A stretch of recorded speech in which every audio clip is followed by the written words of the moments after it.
From a super secret location deep within the mountains of Colorado, it's time to strap up, strap in, or strap on with your host, Shenanigans in One Shot. It's From the Ashes Radio!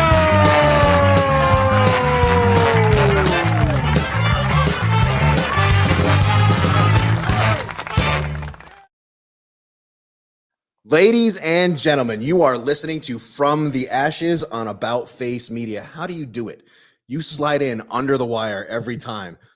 30-second countdown, and you're sliding in, handing me a piece of jerky and getting ready for the show. You're amazing. I have great timing. You are a pro at this. You are really good at this. You're not just stunning good looks and huge muscles. Yep. Ladies and gentlemen, thank you for joining us tonight on From the Ashes Radio on About Face. If you are joining us from WTF Moments, tonight is the last night that we are filling in for Ice. Ice will be back next week. We will still be a part of WTF Moments, of course. But tonight's the last night that we are filling in for him. So he'll be back on the air. What is it, March 7th or something like that, or 6th, whatever it is? March 4th. I know that date well. Yeah. Why do you know that? Cutting the knee. Oh, I was like, you got castrated? Oh, what you No. Circumcision? What is that? Hand and eye motion. What? We get a lot of comments about how no one can see your face, and I love that. They can just not see my mouth. Yeah. I think it's super. You look like Wilson to me from that TV I know, show. like Brandon literally came last week to fix that one thing, and I somehow was adjusting his adjustments. And we ended up with moving the it. exact, You're moving it. You're exact same moving it, you're results. moving it. It was awesome. Oh man, It's going to be a good show. We have what do you call it? In just a little while, we're going to talk to my friend Alex Issac, who is running for Congress in the 10th Congressional District of Virginia. So we like having veterans on that are doing good stuff. So yeah, I'm kind of excited about this one. Moving forward, helping out our country. Yeah, doing patriotic shit. I like that kind of stuff. So, but yeah, if you're listening and you want to share the show on any of your platforms, you're more than welcome to. We've got a new wireless mouse. Thank you very much. Let's do this. Let's expand ours. So people no longer have to look up your nostrils and you.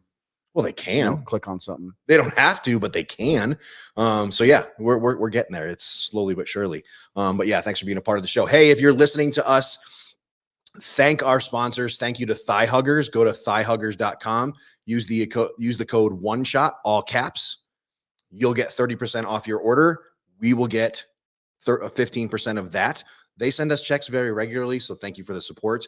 Combat Flip-Flops. Go to combatflipflops.com. Anything you order, they got a lot of stuff on there. There's like all kinds. It's not just flip-flops, folks. And if you click there and you use the code for them, it's About Face, all caps. You'll get 30% off your order. We get a little bit of that. Thank you to Core 3 Drywall for your generous donations. And a few other anonymous donors have really helped us out.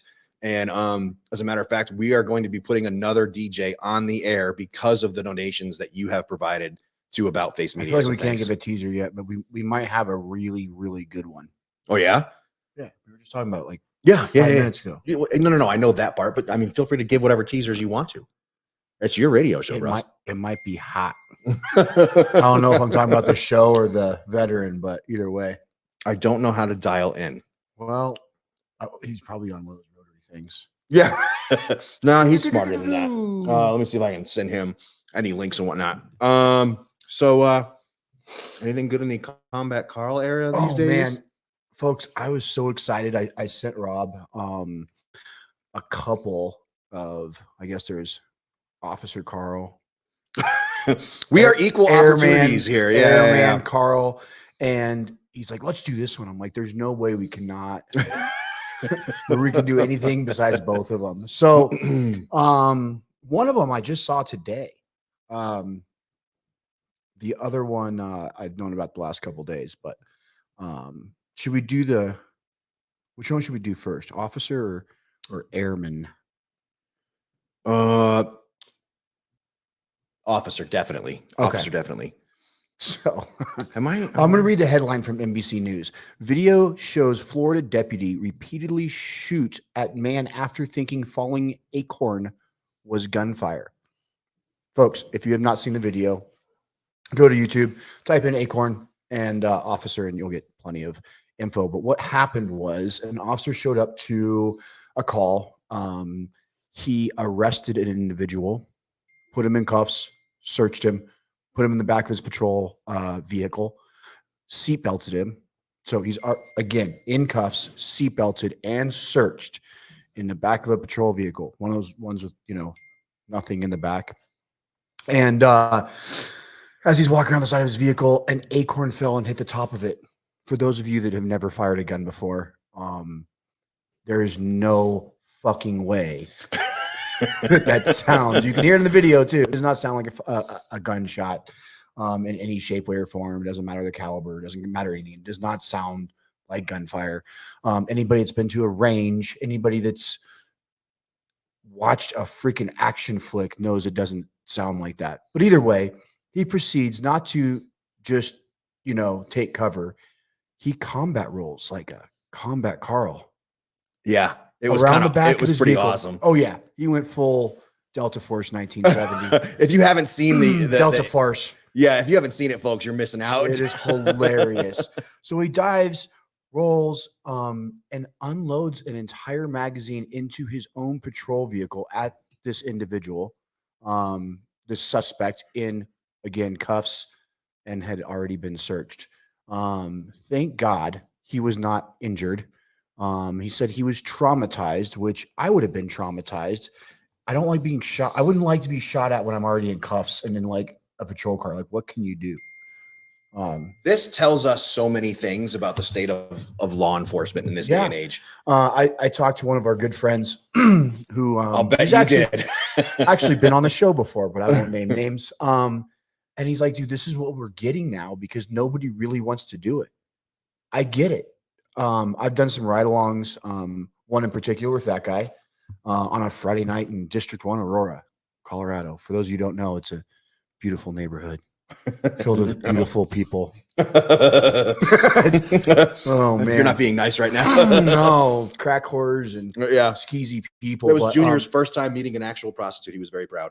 Oh, yeah. It's hard not to see one when you go there. But either way, I would never want to be a police officer in today's world at all. It's terrible. Like the way everybody responds to them, talks to them, everything, all the things that they deal with already is terrible. I wouldn't want to do it. I wouldn't do it. So I feel like our nation, no audio over the station. Oh, really? Oh, that's not cool. Says we're streaming. Whatever. All right. I'll play with that later. I feel like our nation needs that right now. Like desperately needs it. Quality police officers. And we I think need a change in culture. Yeah. Because you're not going to get quality police officers because quality individuals don't want to fucking do it. So you get turds. And what do you expect? But our society is full of turds. I know. The people that our cops are dealing with are the turds. How often do the cops come out to your place? Never. All the time. I mean, more law enforcement in my place than if there's a cop at my house, he's stopping by for a Coke or dinner or it's Thanksgiving or something to that extent. Is that is that our guest? I think so. I just sent him the link again. Okay. I just turned off my dings. The cops don't come to my house. I don't interact with police officers. I mean, other than jujitsu. Yeah. So if you're interacting with a police officer, and the reason they had to take cops, I'm glad I came home. Glad you loved it. That was my daughter. They took the TV show Cops off the air. Longest running TV show in history. Because it showed what shitbags our society is. And what's funny is unknowing people always like, oh, look at those body cams, show what they do all fucked up. No, it's because your liberal news bullshit fucking crap that's going on only shows that. The other 99.9999% shows all the other side. So every officer I know loves having a body cam. They're like, yeah, look what I dealt with. Look at this jackass. Because it shows, it shows what they deal with and all the it's such crap. Because it shows our nation's full of turd burglars. And and cops are not doing cop work. No. They're not doing cop work. They're too busy dealing with crap. They are not crap. They are not responding to break-ins. They are not stopping guys who look suspicious and are doing bad things, walking down. with a backpack with a rifle barrel sticking out of it, or stolen property out of the top of the backpack. They're not doing cop work because they're too busy coming to your house and helping you deal with your problematic child. Yeah. Because you can't fucking parent. So they're not doing cop work. And I feel bad for them. I do too. I understand what you're saying with, I wouldn't want to do it in this day and age. No. That's because you'd be good at it. No. You would. No. No. In my line of protection work, when I carried a firearm, I was allowed to shoot people that got out of line. So I mean, and who says? Well, and lots of people say I can't stateside. What happens overseas stays overseas. Well, have you ever been to Germany? Yes. So you even just walking through the airport, dudes Polizei with a submachine gun wrapped hanging around their neck, a submachine gun.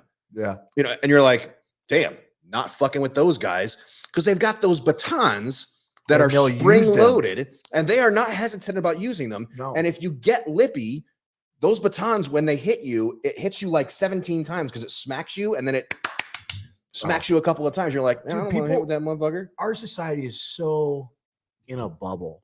Like, travel outside the U.S. Don't talk to me about racism until you travel outside the U.S. If you haven't been outside the U.S., don't talk to me about how racist our country is. Don't tell us about how our police are violent.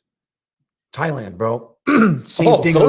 Will fuck you up, dude. And you're not prepared for this 5'4" Asian dude to fuck you up for no reason. They don't have to justify it. They can just start beating the crap out of you. I watched it happen repeatedly. Somebody does something stupid. They just get the shit kicked out of them right then and there. They don't need to write a fucking ticket or arrest them. They can beat the shit out of you. What was it? The Philippines or Thailand where that kid tagged something with a spray can and they caned him, caned the bottom of his feet. That's fucking awesome. I'm trying to remember where that was a while ago. It was a very long time ago. Yeah, I know. I mean, you're God, I wish I had. What would acknowledge that? How different would our nation look if some shithead teenager? Because we were both shithead teenagers. We all fucked up.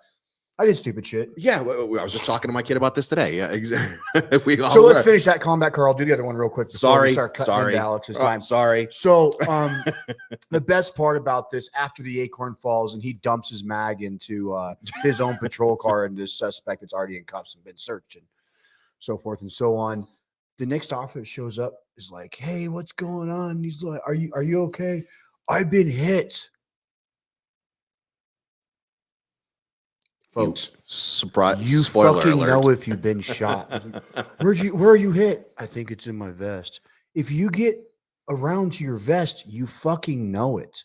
All right. So next combat, Carl. I love that we have there's so much stupid shit going on in the world. We have multiple combat Carls per show now.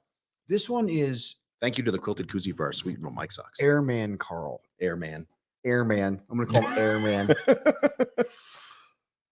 Man dies after setting himself on fire outside Israeli embassy in Washington, police say. A man who filmed and live streamed his protest of Israel military action in Gaza has been taken to a hospital with life-threatening injuries. The U.S. Air Force confirmed he was an active duty airman. Update. I heard he died. He did die. That's why the headline says "Man dies." Oh, I'm sorry. Are you paying attention to what I'm saying on the show? Kinda, mostly. I'm kind of a big deal. You are a big, yeah. So I've seen the statistics. I am not going to share this man's name. Good. Kind of like how they they started doing that with shooters. Yeah, I'm not sharing the shooter's name. Yeah, you don't get to be famous. You're just a turd, airman. So I watched a video before they restricted it a lot. So I saw a little bit more than you can see now. You can still see some, but he says, "I'm active duty, airman, so-and-so, and in protests, blah, blah, blah. I'm not going to stand by I'm going to do an extreme protest for, genocide, blah, blah, blah." He has this a metal water bottle, like a hydro flask or something, Yeti, whatever brand. Probably some stupid fucking stickers on it. We're going to get sued now. So he goes in front of the embassy. He pours it over the top of his head. There's also a second Carl in this moment. Over his head, and lights himself on fire. And he was highly successful. He was a ball of flame. legit ball of flame. Like that monk in Vietnam on the front of the Rage Against the Dude, Machine album. it was insane. This dude was, he was highly successful. So I believe a paramedic and an officer showed up. Mhm. Did you see that part? No, I haven't seen any of this. You got to see it. All right. Folks, the officer that showed up, also a highly trained, intelligent individual, drew his gun on him. The dude's in a ball of fucking fire. For a brief second, he's like, I should shoot this guy and put him out of his misery. No, But that'll I think it was paperwork. like, oh, I don't know what I'm doing here. Jesus.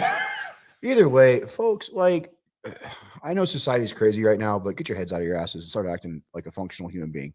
Just a little bit. And he was protesting for Palestine against Israel, saying that Israel is committing atrocities. Am I off on base on that one? You're tracking. Like Tracking like a hound toe. dog. I didn't mean like a big toe, I meant like a toe missile for you Not the one on your cities foot. out there.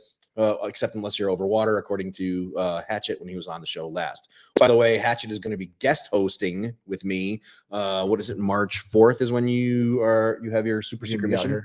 Yeah. Yeah. It's not super secret.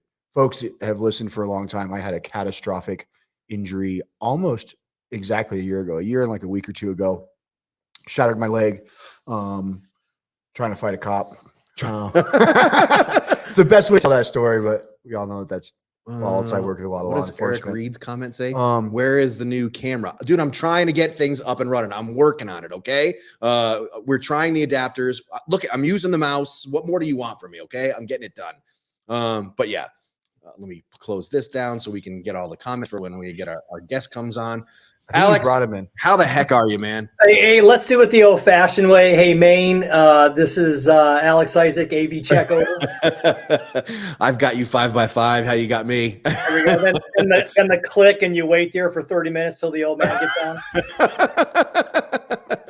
Man, welcome back to From the Ashes, Alex Issac. It is super good to have you. Are you wearing an Alex Issac shirt? Look at that. You We're are. official, man. Why don't we have stuff like we I need was like just gonna say that. the Rob? I've Mine's got a cooler. great team. Well, welcome back to the show. It's very, very rare that we ever repeat a guest on this show, but you were one of those ones that you were highly popular when you were on the first time. And when you reached out and said that you were running for Congress, which is just super badass, I'm like, dude, we got to get you on the show again because that's kind of fucking awesome. Thanks. Talk us through this. So for those that were not able to listen last time you were on the show, start at the beginning. Tell us about your military experience first. Yeah. So 23 years in the military, in the Army, as an officer. So don't hold that against me. We do. I know you do. Yeah. Started off infantry, a little bit of light time, a little bit of mech time. Was able, to support and be with troops in Haiti and Bosnia and Kosovo, commanded in Kosovo, and that was all before we put any ammo in our weapon. Right? You remember that we went in with pepper spray. I went to a different direction, became a comms officer. Left the infantry, learned a little bit about networks and communications. Someone heard me talk in Arabic one day, and next thing you know, I'm in Baghdad as a liaison between the Iraqi Ministry of Comms and the embassy. And one thing led to another. I got pulled into the intelligence community, had a great run there, became a SIGINT officer, a SIGINTer, and then got selected to join the SOF community as a SMU commander. So that was a hot, very humbling and a privilege. And then I retired in 2015. And then, a few years into that, you guys had me on the show to talk about what that was like to transition to industry. Mm-hmm. Have had a great, run, very successful. Thanks to my wife, who's listening right now. It's because of her. And, I've been out now for about 8 years. And I've been watching things, and here's something, that really cool box that we built, to work out in. I'd hear people talking about, politics, this and that, and I remember senior NCOs, holding people accountable, saying, "Hey, you don't talk about politics, in what we do. And that's how I've always regarded the military, as holding the moral high ground in regards to, if you're going to vote, if you're going to exercise your political will, you do that in the voting booth, right? And you remain agnostic in the military. So for years, I never talked about, my political leanings or what I thought, or, any of that stuff, politics, religion, sex. You just never talked about it. You just focus on the mission. And so, in the last 8 years, as I've been watching where the country is going, I just felt, another calling to go back into public service and to be a voice of calm, in the sense of, bringing my problem solving skills to Congress. And so, when I started looking at a congressional run and what I could offer, I kind of looked around, who's on my left, who's on my right, who's there in Congress. And get this, there are 83 members of Congress that are veterans in the House and the Senate, Republican, Democrat, right? Fascinating. Not plus intelligence community members that are there too.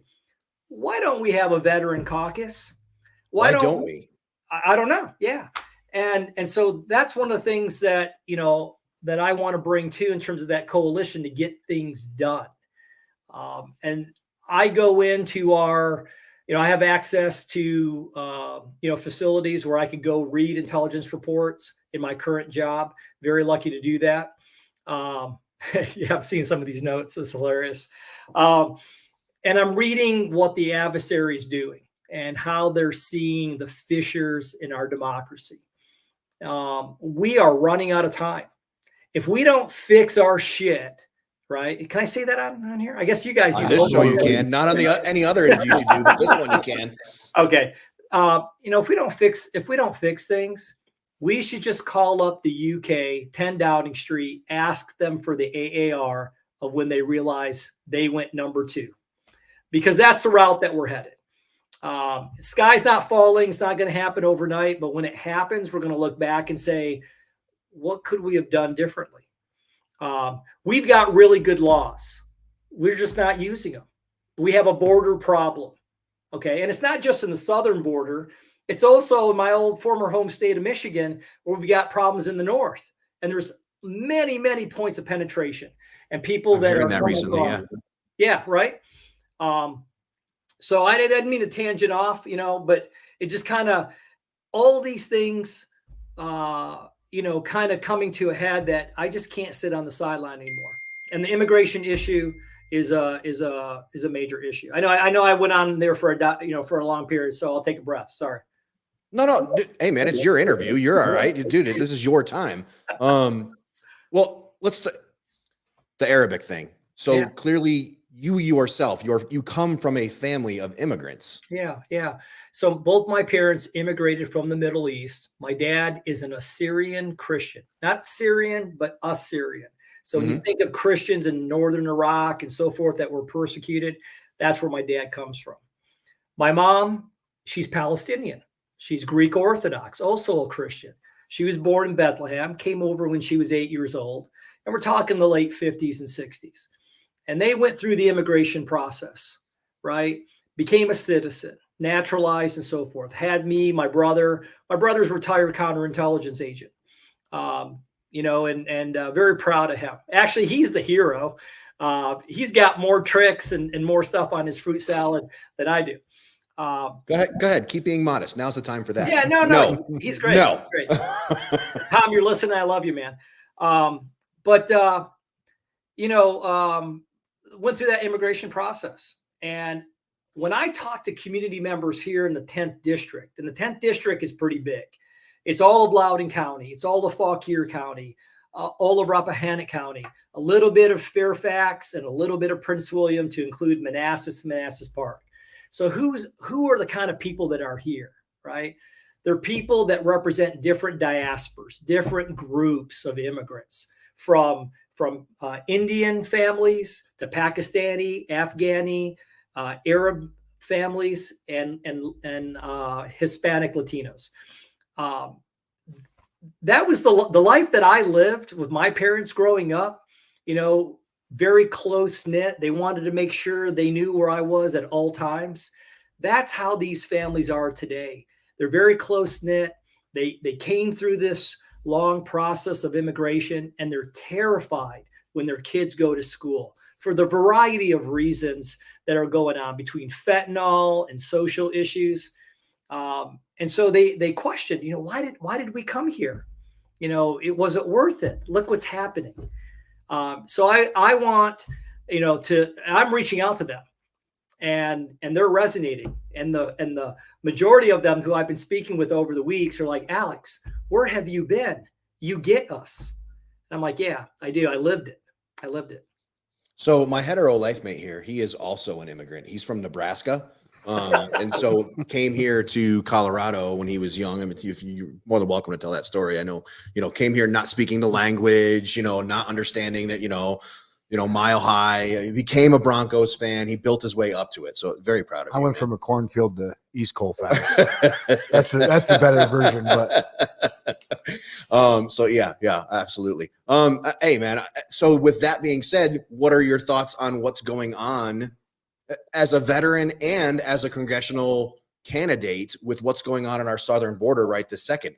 What are your thoughts on I read an article today that talked about, hey, welcome all these people. Absolutely. Bring them on into the nation. Put them in a uniform. We're having a recruiting crisis. Put them in a uniform. Give them a short path to citizenship. What are your thoughts? Yeah, that's not the right answer. I think one of the questions on here, I'm just kind of looking at the chat too. How do I feel about the border security bill? We have border laws, CBP. I have good friends in senior leadership at CBP. They are not being empowered to exercise those laws. We have a process in place. People, how do we know who these people are, right? How do we vet them? We vet more, folks that when we were working TSF operations than we do folks coming across, this border. We vet more people trying to do trying to, buy guns than we do folks coming across the border. So I think it was a right move by the Congress, by the House, to push back on this border bill that came from the Senate. It had a number of duplicative issues in it. It's just not a good use of time. There is a pathway to citizenship. We should use it. And folks that, want to come to the United States, they should be vetted, pure and simple.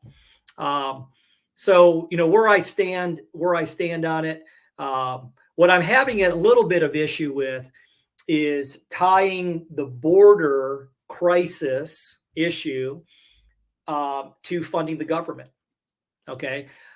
Talk about taxes for a moment, right? We don't need to raise taxes.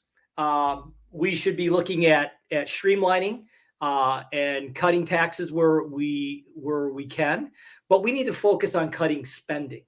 We have a spending problem in the country. And so debt ceilings and borrowing money against money that we don't have, not a good way to do business. Why?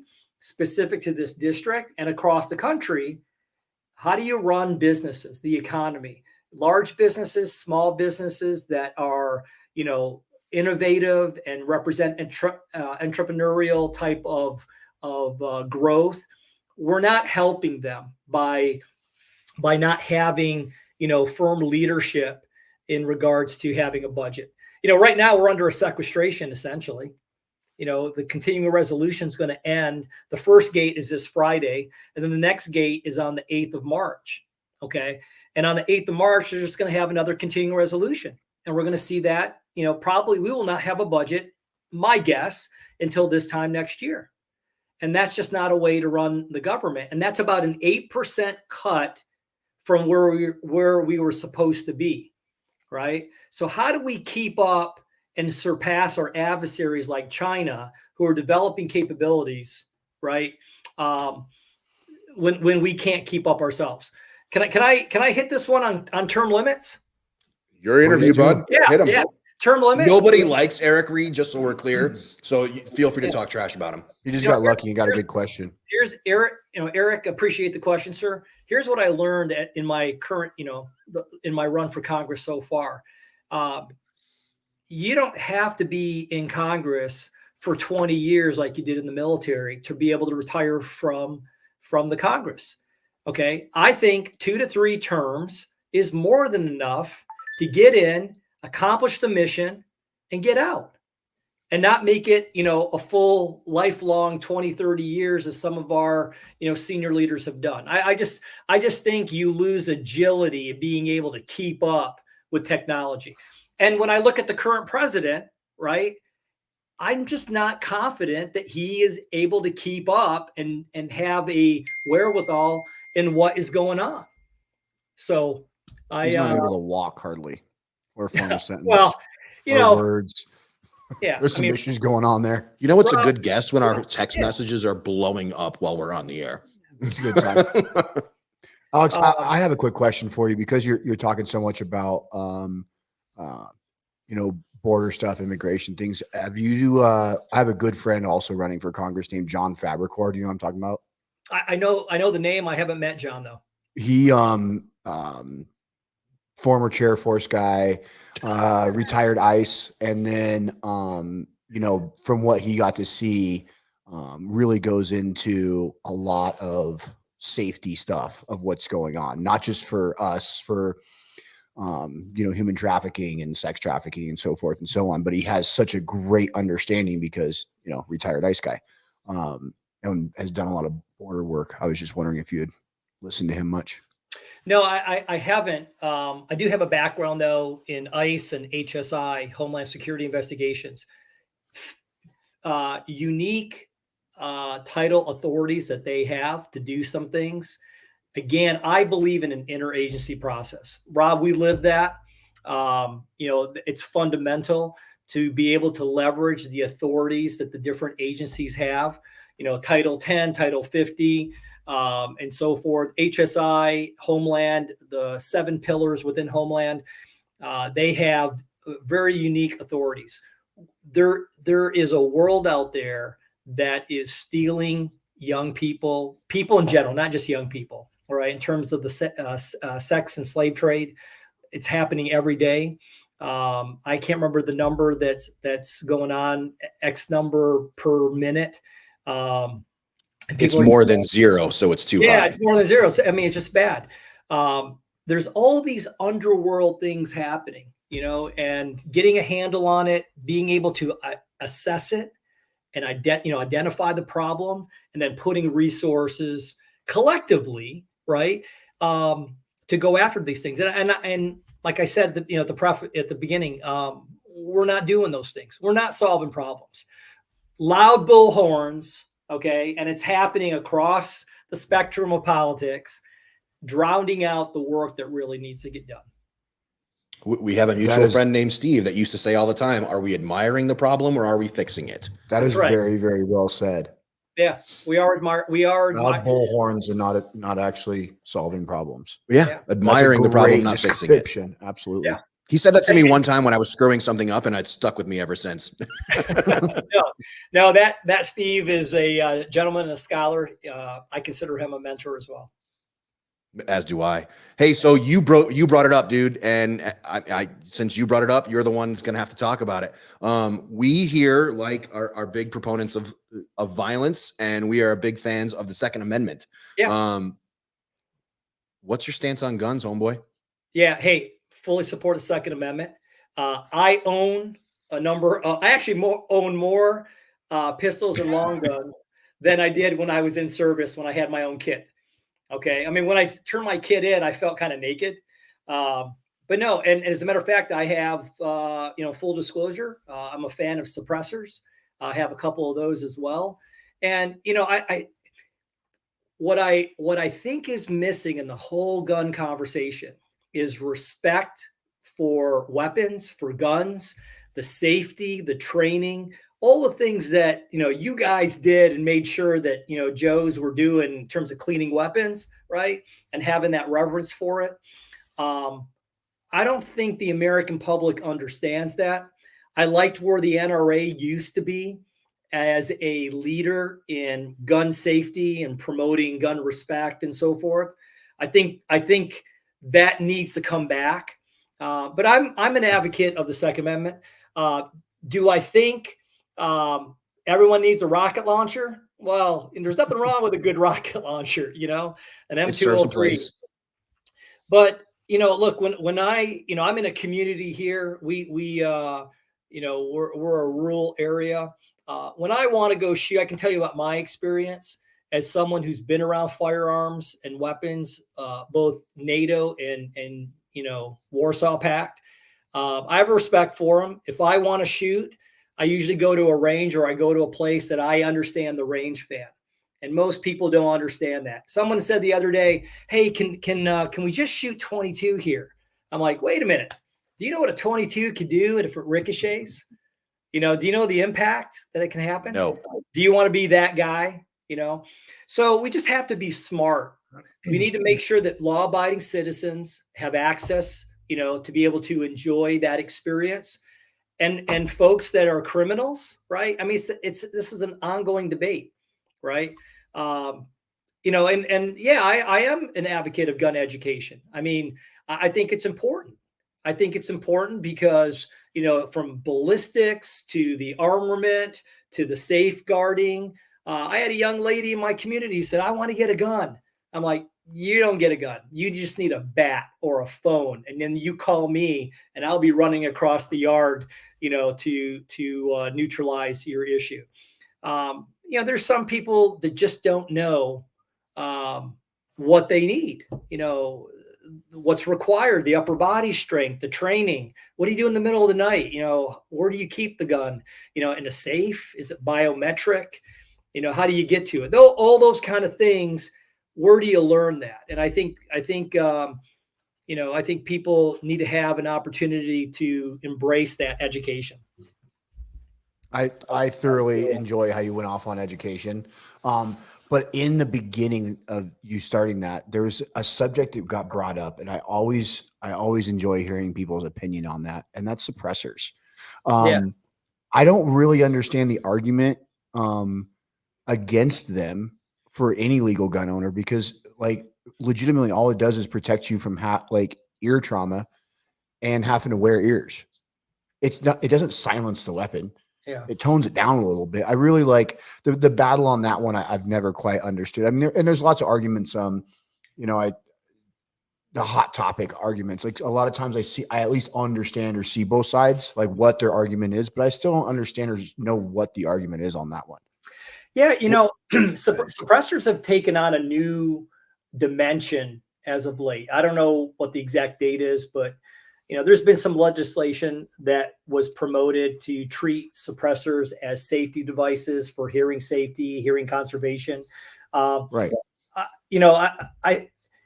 Suppressors fall into a category, that the ATF, categorizes them. I can't remember the specific legislation or the specific classification. My first one took about 6 months to go through the process, which is not a hard process. Somebody asked me the other day, "Well, I didn't know I could buy a suppressor." I'm like, "Yeah, you go out to this website, you buy your suppressor, you pay for it. The paperwork gets sent to you. You can get a trust. Once it clears, you'll get this notification. Then you go to the gun owner, the FFL of where you got it delivered to, and then you pick it up. And by the way, you can visit it, have a conjugal visit, until your paperwork gets done." The process is, again, it goes back to training. It goes back to education.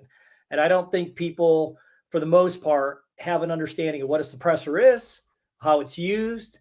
How do you reduce that crack of supersonic? Well, suppressor was subsonic. Where do you learn that?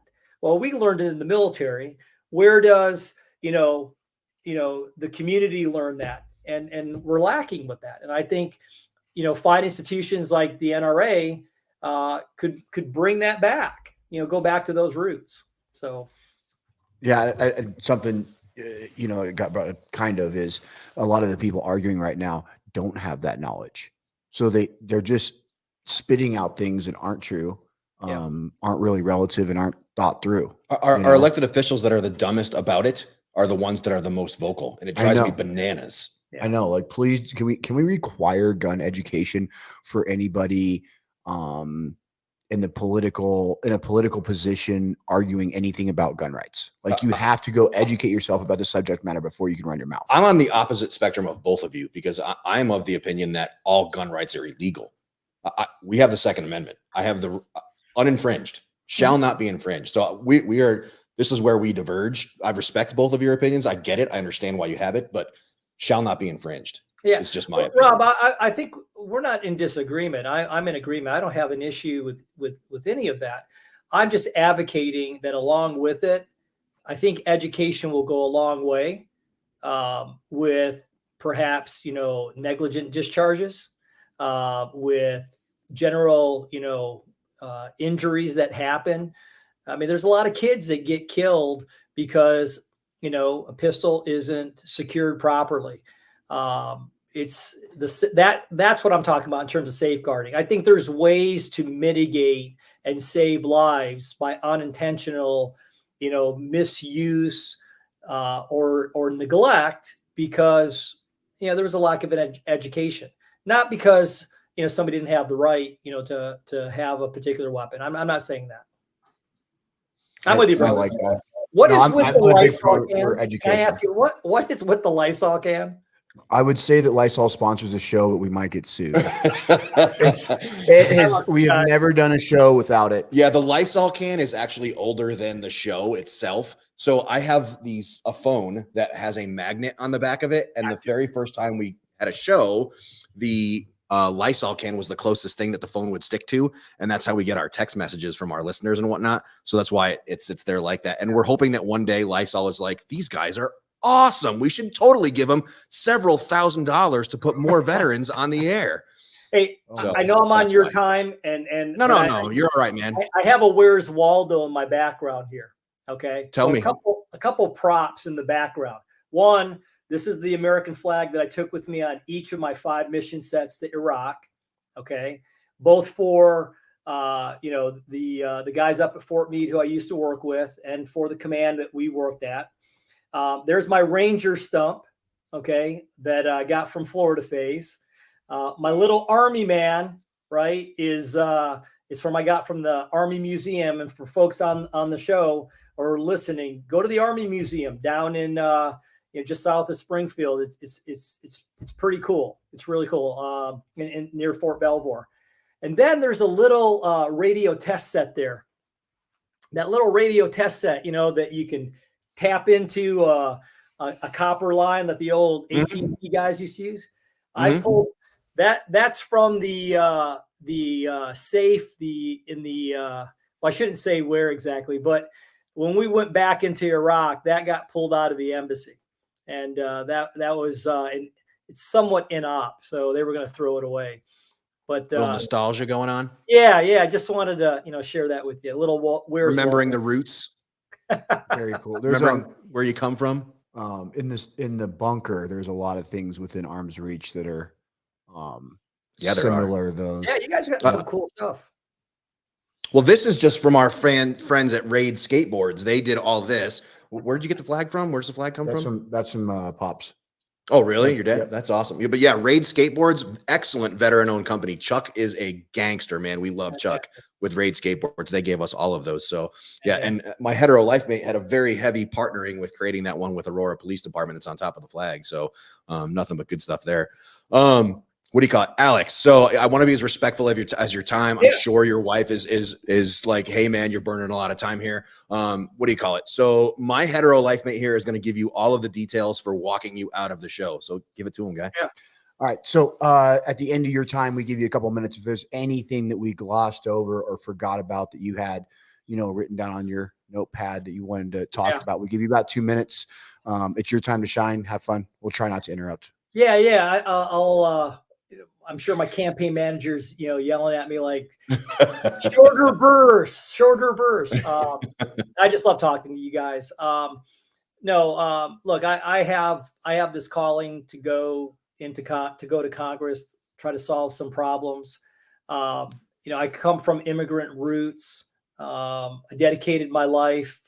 My family dedicated their lives to the military and the belief in all the things that make America one of the greatest places, if not the greatest place on the earth. And I can say that because I've been to a lot of shitholes. Okay. We both collectively here have been to a lot of these places. That's right. You mean Nebraska? You mean East Colfax? Ohio. I'm a Michigan guy. Okay. So Ohio, right? No, I'm just kidding. Kind of. But, Kind of. My family supports what we're doing, what I'm doing. Shout out to our daughter, who's an Army captain. She's an Army nurse, and very proud of her. But really the things that we're trying to do, launching a campaign is very difficult. It's like starting a small business. And when you do that, the lifeblood, all right, even if you're out of state, if you can't vote for me, if you're in the state and you're in the district, obviously, please vote for me, get to know me, vote for me. If you're not in the state, I've got a fantastic website to get to know me, and I, need help with raising funds. Every candidate has to do it. It's part of the, the process. And here's the thing about raising money. Okay. Real quick, raising money demonstrates to bigger donors that you're a real candidate. So when you walk in and you say, hey, I've got a little bank of money, the size of that bank really contributes to how serious you are as a candidate.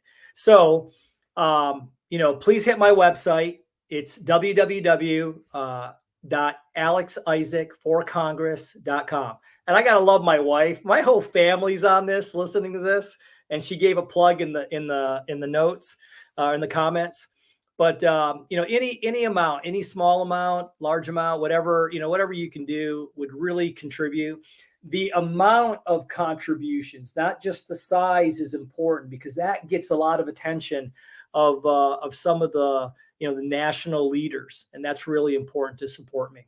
This is a national election. The 10th district a couple weeks ago didn't get a lot of attention. When the New York seat flipped from red to blue, the margin in the House got a little tighter. This is now a national election, and I'm already over the X, and people are already coming at me. So I appreciate everyone's help. I appreciate you guys' help. I love you guys. You guys have been great. And I really appreciate the time you've given me. Over. No, thank you, Alex. It was awesome to have you on. Couple things before I kick you loose. And I assure you, Kim, I'll get them back to you as quick as I can, Kim, I swear. Couple things. First of all, give your socials. People want to find you on your socials. On my socials. So Alex Issac 2024 is primarily how you can find me, across Instagram, Facebook, and X, formerly Twitter. And the second thing is, we end every show with a safety brief for the week, because this show is obviously on Monday. So we don't give the weekend safety brief. We give the safety brief for the week. So that being said, we always ask our guests. Absolutely. You get one item. You get one item to give. It's a collective thing, well, but I'm expecting something good from a retired, ossifer. Okay. So I won't do the, don't swim without a partner. That doesn't count. So no glove, no love, baby. We get that one a lot from our guests, don't we? Apparently there's a lot of unprotected sex going on, because we get a lot of that. What is the deal there? It's an officer standard, okay? Yeah, only because you got to do paperwork, man. Ladies and gentlemen, we have been talking with my longtime friend, Alex Issac. He's running for Congress in the 10th Congressional District in Virginia. Go to his website. Even if you are not in Virginia, support this. This is somebody this is a veteran that is running for Congress. He's been where you have been. He has spilled the same blood and the same mud that you have. This is someone you want to support. If you know of other veterans that are running for office, support them. I love your idea about a veteran caucus. You're exactly right. The veterans in our elected officials need to come together, because I firmly believe some of us have some of the best interests of our nation in mind. 100%. Just like McChrystal said, team of teams. Yeah. So Alex, I can't thank you enough. I'm going to give you back to your wife now. I know she's been like, well, hey, where the heck is this guy? So thank you for coming on the show. Thank you for being a part of From the Ashes. You're welcome anytime. Right. Thanks, guys. Appreciate it. And Alex, when you do win, you got to jump back on for like a 5 minutes so we can. Yeah. Be like, Oh, hell yeah. Yeah. Hell yeah. Absolutely. All right. Thanks a When I lot. win the All right, man. primary, can I come back when I win the primary? Heck Absolutely. All right. Cool. Good to see you, All right. bud. All right, guys. Bye. Take care. So obviously I'm being written in for president for all of these elected, and you know, obviously, you know, my campaign, and President Trump's going to be the VP and whatnot. I'm excited about all that. It's so weird to have friends that are generally, I strongly dislike politicians, but when somebody that I respect and I think is going to do good things for our country runs, you can't help but support something like that. Absolutely. So I think so too. But and we rolled right over top of Allie. I know. But she was like, "You guys clearly don't need me. This is going to go on for a minute." So yeah, we rolled right over top of Allie. Allie, I'm very sorry. You know we adore you, and you're the best part of the show. So sorry about that. But my fault. Completely my fault. look, there are things I'm in charge of, and there are things you're in charge of. You're in charge of jerky. That was not me. I did not fail the jerky. You certainly did not. And it's delicious, by the way. Dude, What's I'm with the telling you, that jerky last- obsession all of a sudden? Did you get like a new toy? Well, one of the wife's cousins came out, so I guess one of my cousins to you, cousin-in-law, whatever you want to call it. I don't know. And You're he giving a brought lot of these titles two away. giant bags of jerky, and I was like, damn, this is pretty good. And I've always kind of had like the maybe jerky would be a hobby for me in the back of my head, and he had some success in it. So we talked about it a whole bunch. I'm like, I'm getting into this. And then Christmas time came around, and I got this fancy dehydrator thing from the wife, and now I've been working on getting good at it. Is it challenging? Not really. No. I think there's bigger challenges if you don't have a dehydrator or a decent one. I have a decent one. I mean, It's I pretty don't. nice. I assumed you made jerky by sticking it in the oven at a low temperature for a long time. That's one way of doing it. Okay. There's lots of you can do it on your Traeger, you can do it dehydrator, you can do it in the oven. I know. I can run a But- Traeger? Yeah. Cool. All right. Well, I guess I'm going to need a lesson or something sometime soon here. I haven't done it on that yet. Oh, all right. Slowly roll here. You can also do it on a pit if you got a pit, but No, know, I'm not that guy. I don't know. So either way, I've been nerding out on it, nerding out on some recipes. My first couple runs were not good. And by I not don't good, I believe mean it's hard to ruin jerky, and it was edible, but that's as far as I'm going to go. But now I'm getting into it a little bit more. So the only thing that, like I told you about earlier, it's really kind of pissing me off is one of the main reasons that I wanted to do it was because jerky's just insanely priced. Like it's so expensive to get a bag of freaking jerky. It's decent. And so I'm like, well, I'll make my own and it'll save a bunch of money. Not really. I'm like, I'm going to take up hunting because I can't afford to pay the price of beef in the grocery store. Wrong answer. yeah, you can't go hunt cows, bro. Well, not beef cows. Well, you're going to but- spend way more money hunting than you would on fucking. Well, pounding oh beef. yeah, see, there you go. It's the I same wasn't thing. tracking right away what you were saying. Yeah, but yeah. You're going to spend a lot more money I know. than just buying it in the grocery store. But man, it's way better if you ask me. Right. That's just so I love that John Olp just tuned in. He's one of those people that it's like, I can't see Seth's face. Everybody really wants You to see can your see face. like almost, and he knows me. I just saw him like a month ago, 3 weeks ago, something like that. Whenever the last time I was in the emergency room. I'm not sure. I'm why- a frequent visitor there. I want frequent flyer points for the VA's ER. Can you get? That's not something you want, dude. It's that. No, I'm you know just who saying, gets those? The guys with shopping as carriages. often as I'm there, I should get something in return. Like that, you know, like top shelf turkey sandwich or something when you go in there or something. Yeah. Cheese and rice. So let's talk about. No. We should definitely talk about that. Today is a very special day for our Never Forgotten. Okay. Ladies and gentlemen, today is a very special birthday for one of our all-time favorite veterans here on this show.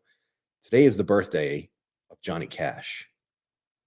I didn't know that. Today is Johnny Cash's birthday. Holy crap. Johnny Cash, for those that don't know, and who the fuck are you, was an Air Force veteran. He was. Also, he made a couple of songs that we like. I believe there's a American flag right there in the corner of the Oh, studio. for those of you that have not been to this This studio, place is all Johnny there's Cash. Johnny Cash stuff everywhere. I got his book signed from him and his mom. There's the Ragged Old Flag one with album cover signed. That's from the him. coolest thing on the planet. Yeah. There's stuff everywhere. And then my son's middle name is Cash. So Yeah. I didn't even think about that. Yeah. Yeah. When you asked, they were like, oh, do we have a never forgotten? And you're like, I'm not telling you. I'm like, I wonder why. So what should we do for his never forgotten? I mean, he did like not necessarily combat, but so much in the world. And not just because he was a musician, but like his life story.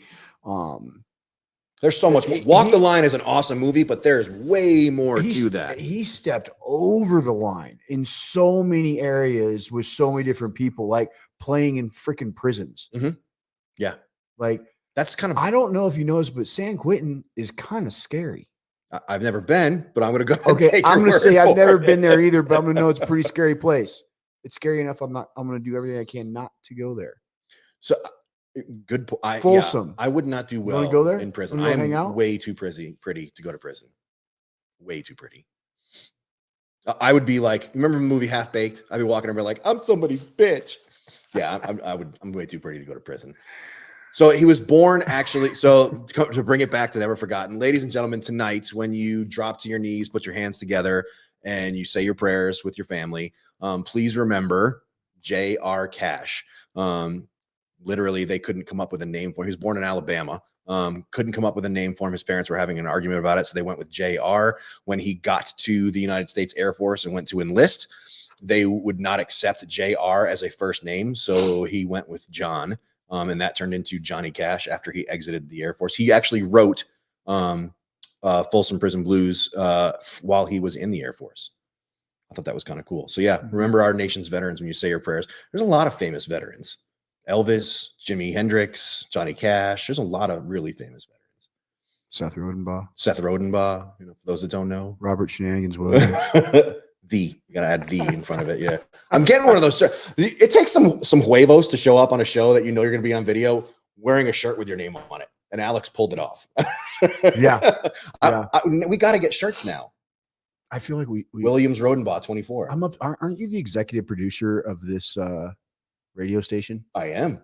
Shouldn't that be one of the things you took care of? Well, like Eric Reed said, you got to get a working camera beforehand, and we're working on that. Ladies and gentlemen, so thank you very much for being a part of From the Ashes on About Face Media. Please go to aboutfaceradio.org. Check out our website, leave a donation. Because of you, we are getting ready to add another veteran on the air, all because of the donations that you have provided. Can't thank you enough for that. Can't thank you enough for being a part of the show tonight. Next week, we have the tactical games on. Oh, I'm pumped for that one. I know. Well, I mean, you're not going to be a part of it. You're going to be at your super secret location. No, I don't want to be part of it. No safety brief. We just did this. Oh, Eric Reed's right. Safety brief. We didn't do our part of the safety brief. Hold on. I just want to point this out because a lot of people have been like, dude, you should do the tactical games. I am a broken old man. I will have my 4th surgery in the last year in like 6.5 days. And you look great, man. The transition is going very well. You're almost a full man. Funny story. But I love the tactical games. I think they're super, super, super cool. I know you're a CrossFit game guy, but I'm not a CrossFit game guy. But tactical games, man, that's a cool CrossFit and guns. What's not to love? Yeah. It's kind of a cool combination. Sweet. What do you have for the safety brief? Eric Reed is right. I don't know. You threw me off by like closing out. My fault. Sorry, I'm not. You go first. Hey, if you are a police officer, do not get your hand anywhere near a suspect's mouth. I'll let that one stand where it does. Don't put your hand anywhere near the suspect's mouth. Don't just go home. Go home with 10 and 10. God, that is. Hey, folks, if you're a law enforcement officer, you might want to train jiu-jitsu. Actually, let me elaborate a little bit more. You might want to train something. Anything. You could lose a finger. Or worse. We're laughing, but we love them. Yes. Law absolutely. Enforcement, you are our favorites. Ladies and gentlemen, thank you so much for being a part of From the Ashes. I appreciate your time tonight. Go to our website, check us out, and thank you for all you've done so far. Thank you, ICE, for letting us sub for you or sub your time. And thank you, Army WTF Moments. It's been a pleasure to be with you guys. I know we work together all the time, but having this slot was pretty fun for a little bit. Yeah, it was. Yeah, thank you for WTF Moments. We appreciate it at the time. So have a great rest of your night. And thanks for listening, folks. Good night.